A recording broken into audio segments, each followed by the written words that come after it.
오늘의 사연 시작합니다. 안녕하세요. 저는 20대 청년입니다.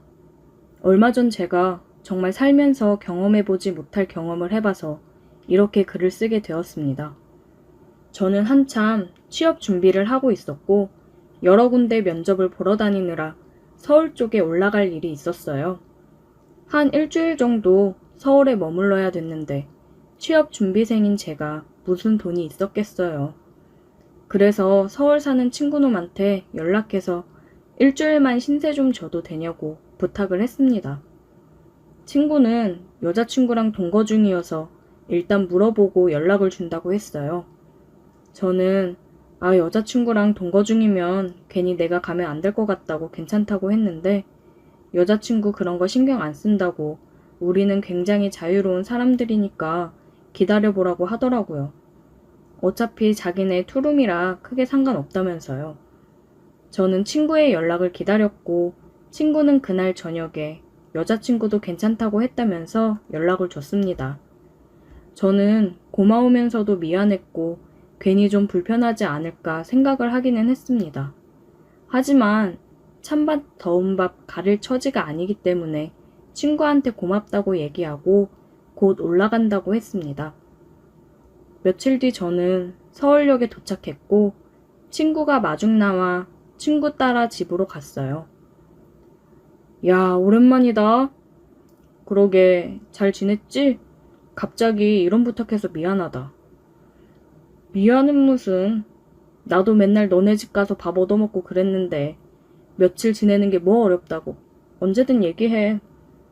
고맙다. 여자친구분한테 괜히 미안해서. 괜찮아. 우리 여친 그런 거 신경 안 쓴다니까. 서울 온 김에 오늘 저녁은 맛있는 거 먹으러 나가자. 여기 맛집 많아. 이 형이 쏜다. 간만에 만나는 친구랑 집에 짐을 가져다 놓고 저녁을 먹으러 나갔습니다. 친구는 사업을 하는데 잘 나가고 있어요. 부럽더라고요. 여친은 친구가 운영하는 헬스장에서 트레이너랑 필라테스 강사를 하고 있다고 했습니다. 친구랑 저녁을 먹으면서 술 한잔을 하고 집으로 들어갔어요. 집에 들어가면서 저는 꽃 한 송이랑 조각 케이크, 그리고 바디로션을 사서 갔어요. 친구 여친한테 괜히 미안해서 선물이라도 해야겠다고 생각을 했습니다. 친구 여친도 일 끝나고 집에 들어와 있었어요. 안녕하세요. 저 승혁이 친구 김하준입니다. 안녕하세요. 오빠한테 얘기 들었어요. 일주일 정도 있으신다던데 저 신경 쓰지 마시고 편히 지내다 가세요. 네, 감사해요. 이거 별건 아닌데 받으세요. 어머, 이런 거 안 주셔도 되는데 너무 감사해요. 꼭 받아본 지가 언제인지 기억도 안 났는데 기분 좋네요. 내가 저번에 꽃다발 큰 걸로 사줬잖아. 한 3개월 됐나? 여자들은 꽃 한 송이라도 자주 받는 걸 좋아한다고. 잘 기억해둬. 많이 어색하고 불편할 거라 생각했는데 친구 여친도 굉장히 성격이 좋았고 어색하지 않게 분위기를 풀어줘서 좋았습니다. 오늘은 시간이 늦어서 방에 들어가서 바로 잠이 들었어요. 다음날 친구랑 친구 여친은 같이 출근을 했고 저도 면접 준비를 마치고 면접을 보러 출발을 했습니다. 면접을 보고 다시 집으로 들어왔어요. 면접 보느라 피곤했는지 방에 들어가서 그냥 뻗어버렸습니다. 한참을 잠이 들었다가 뒤척이는데 팔에 뭔가가 걸려서 눈을 떠보니 아니 친구 여친이 옆에 누워있는 거예요. 저는 너무 깜짝 놀랐습니다. 괜히 친구가 이 모습을 봤다간 무슨 오해를 할지도 모르니 등골이 서늘해지더라고요. 저기, 친구 여친은 뒤척이면서 제 품속으로 파고들더라고요. 저기 수련씨, 어머, 미안해요 하준씨.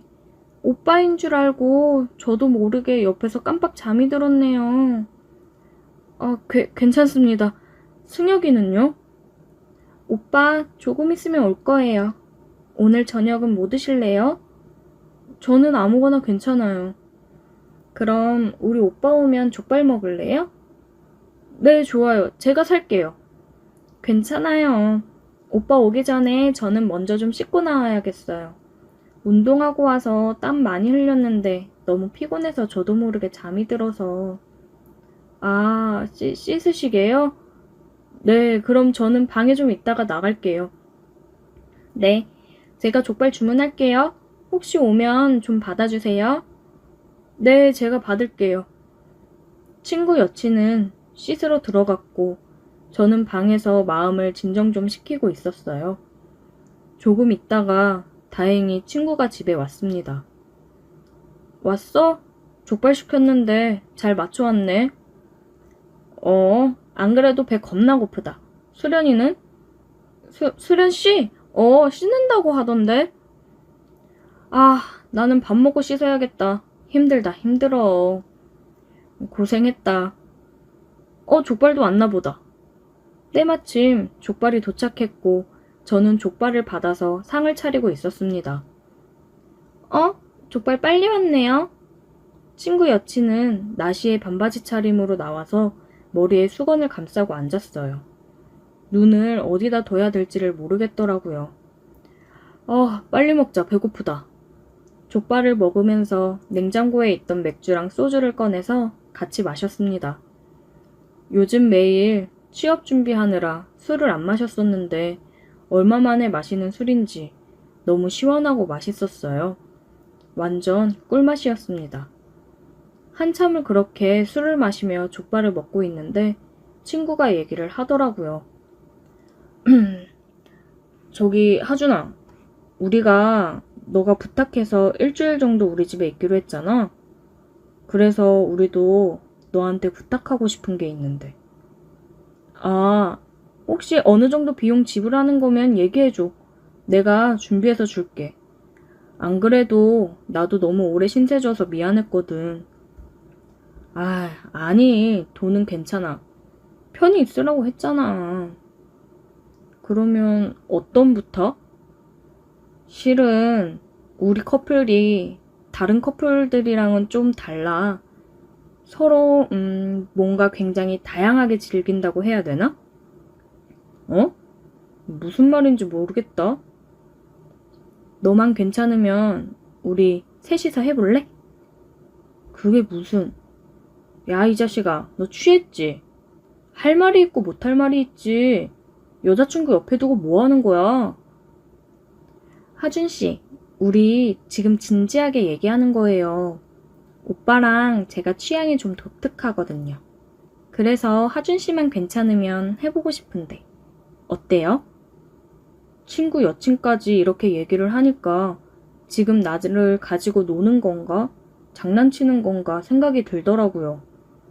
에이, 장난 그만해요. 장난 아니야, 새끼야. 너는 완전 땡큐 아니야? 솔직히 남자들 이런 로망 한 번쯤 있지 않냐? 어떻게 생각해? 이런 기회 흔치 않다, 진짜. 아니, 그래도 이건 좀... 하준씨, 잘 생각해봐요. 어떨지 궁금하지 않아요? 저도 술이 취했고 아까 제 옆에서 잠들어 있던 친구 여친을 생각해보면 저야 물론 하고 싶죠. 마음이 그렇긴 해도 그게 쉽나요, 어디? 고민에 빠져있는 순간 친구랑 친구 여친이 갑자기 키스를 하더라고요. 키스를 하다가 친구 여친이 저를 쳐다봤습니다. 빨리 끼어들으라는 듯이요. 자기 눈앞에서 저러고 있는데 가만히 있는 남자가 있을까요? 저는 에라 모르겠다라는 생각으로 친구를 옆으로 밀고 친구 여친에게 키스를 했습니다. 진짜 이게 엄청 흥분되더라고요. 얘네가 왜 이런 걸 즐기는지 알 것 같았습니다. 우리 셋은 정말 뜨거운 밤을 보냈어요. 제 인생 최고의 경험이었습니다. 친구 집에서 지내는 동안 우리는 그렇게 뜨겁게 보냈어요.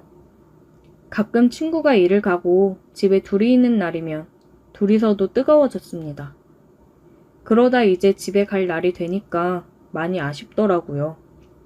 내가 여기에 빠져 앞으로도 이런 걸 원하게 되면 어떡하나 걱정이 되더라고요. 마지막 밤을 우리는 정말 밤새 뜨겁게 보냈어요. 제가 다시 돌아가는 걸 두 사람도 많이 아쉬워하더라고요. 이제 면접 합격 발표를 앞두고 있는데 합격하면 서울 가서 지낼 텐데 친구 커플이랑 다시 한번 이런 걸 기대해봐도 될까요? 벌써부터 그 좋았던 것들이 자꾸 생각이 납니다. 오늘의 사연 여기까지입니다. 오늘도 들어주셔서 감사해요. 구독, 좋아요, 알림 설정 부탁드려요. 오늘의 사연 시작합니다. 안녕하세요. 저는 30대 남자입니다. 사이비 종교에 빠진 여자와 있었던 일에 대해서 이야기를 해보려 사연을 보내봅니다. 어쩌다 이런 상황이 됐는지 자랑하고 싶어서 글을 쓰게 되었어요. 저는 종교 활동을 하는 사람들에 대해서 크게 안 좋은 인식이 있다거나 하지는 않았습니다. 무교이긴 하나 각자 종교에 대한 신앙심에 대해서 존중을 하는 편이에요. 근데 남에게 피해를 준다거나 너무 심하게 빠져 뭐만 하면 종교를 안 믿어서 그런다, 종교와 연관지어 얘기하는 것만 아니면 크게 신경을 안 썼어요. 근데 요즘은 사이비 같은 종교에 빠져 남에게 피해를 주는 경우가 많은데 그런 건 안 좋게 생각하고 있어요. 이번 일을 통해서 생각보다 많은 사람이 사이비 종교에 빠져 있다는 걸 알게 됐어요. 제가 평소에 굉장히 좋게 봤던 누나가 한 명 있습니다. 언젠간 이 여자를 꼭 내 여자로 만들고 싶다고 생각을 했어요. 하루는 저한테 같이 교회에 가지 않겠냐고 하더라고요. 평소에 그 누나는 술도 많이 마시고 겉모습도 굉장히 화려해서 교회를 다니는 사람처럼 보이지 않아서 종교를 가지고 있다는 사실에도 놀랐고 당황스러웠지만 이 일을 계기로 더 자주 만나면 가까워질 수 있겠다는 생각을 했습니다. 그 누나는 저보다 한 살이 많았고 딱히 친해질 계기가 없어서 가끔 안부 인사 정도의 연락만 주고받는 사이였어요. 정말 매력적으로 생겼고 몸매도 좋아서 계속 관심이 갔어요. 누나를 따라서 교회를 가보니 거기에 생각보다 미인이 많더라고요. 하지만 저는 누나에게 관심이 많았기 때문에 다른 여자들은 눈에 들어오지 않았고 항상 누나 옆에만 딱 붙어 다녔습니다. 근데 누나를 따라 몇 번 가다 보니 말이 교회지 뭔가 이상한 느낌이 들었어요. 십자가가 걸려있는 것도 아니고 어떤 남자 사진이 크게 걸려있더라고요.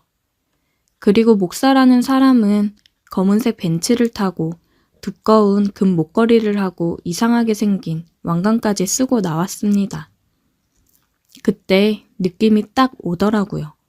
여기는 일반적인 교회가 아니라 그들만의 교주를 믿는 사이비 종교라는 사실을 말입니다. 예배를 한다고 하는데 하는 말들도 굉장히 이상했어요. 교회에서 나눠주는 물을 항상 마셔야 한다. 그 물을 마시면 수명이 20년은 늘어난다. 천국에 갈 수 있는 사람의 숫자는 정해져 있다면서 자기를 믿는 자들만이 지구 종말의 날 함께 올라갈 수 있는 거라고 말도 안 되는 소리를 했습니다. 성경 공부 시간이 있는데 성경책도 이상하더라고요. 성경책 자체도 엄청나게 얇았고 내용들도 이상했어요. 근데 저는 교회에 나오는 다른 목적이 있었기 때문에 누나랑 좋은 관계를 유지하기 위해서 별 생각 없이 다니기만 했습니다. 근데 한 달 정도 따라다녔는데 누나와의 관계는 별다른 진전이 없었고 교회에서는 봉사활동 나가고 저는 없는 돈 모아 헌금까지 냈는데 제게 돌아오는 건 교주님의 지겨운 잔소리뿐이었습니다. 그러다 보니 저는 교회에 내는 헌금도 줄이고 밥도 먹지 않고 중간에 먼저 가기도 했어요.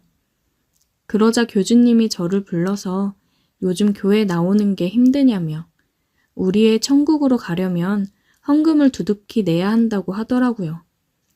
저는 교주에게 잘 보일 필요가 없었기 때문에 가진 돈이 이거밖에 없어서 낸 건데 뭐 어쩌라는 거냐고 배째라는 식으로 나갔더니 그런 자세로는 우리의 천국에 갈 수 없다고 하더라고요. 제가 가고 싶은 곳은 누나와 함께 홍콩을 가는 것 뿐이기 때문에 천국에 안 가도 상관없다고 얘기를 했습니다. 저의 그런 태도에 당황했는지 저를 데리고 온 누나를 통해서 저를 설득시키려고 하더라고요. 누나가 저에게 평소보다 다정한 목소리로 묻더라고요. 요즘 교회 다니면서 뭐 힘들거나 불편한 게 있냐고, 교주님도 많이 서운해 하신다고 했습니다. 저는 기회다 싶어 요즘 좋아하는 사람이 생겨 교회에 나오는 거에 집중이 안 된다고 했어요. 그러자 누나는 그게 누구냐면서 우리 교회는 서로 교제하는 걸 아주 적극적으로 추천한다고 한번 꼬셔보라고 하더라고요. 저는 그 사람은 바로 누나라고 얘기를 했어요. 누나는 당황스러운 듯 보였고 얼굴이 붉어졌어요. 누나와 함께하기 위해서 나온 교회인데 누나랑 같이 할 시간은 없고 지루한 성경 공부에 교주님 잔소리까지 더 이상 나올 이유가 없다고 생각이 든다 얘기를 하니 누나는 뭐라 얘기를 해야 될지 우물쭈물 하더라고요.